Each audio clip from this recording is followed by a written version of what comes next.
எல்லாருக்கும் ஹாய். இன்றைக்கி நம்ம வாழைக்காய் பஜ்ஜி எப்படி செய்கிறதா பார்க்க போகிறோம்.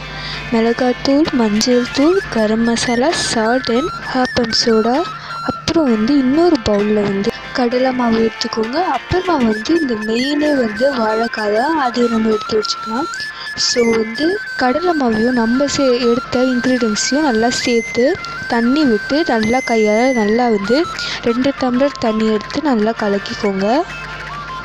அது ரொம்ப நல்லா திக்காக வர வரைக்கும் நல்லாவே நம்ம கையை விட்டு இது பண்ணிக்கிட்டே இருக்கணும். தண்ணி விட்டு விட்டு பண்ணிகிட்டே இருக்கணும். ஒழுங்காக இந்த மாதிரி திக்னஸில் வரணும். அப்புறம் வாழைக்காயை வச்சு இப்போ வாழைக்காய் பஜ்ஜி தான் இப்போ நம்ம செய்ய போகிறோம். ஓகே. ஸோ 2 டிப் பண்ணி நம்ம ஃப்ரை பண்ணி விட்டுருங்க. ஸோ இன்றைக்கி எங்களோட ஈவினிங் டிஷ் இதுதான். ஸோ மறக்காமல் லைக் பண்ணுங்கள், ஷேர் பண்ணுங்கள், கமெண்ட் பண்ணுங்கள்.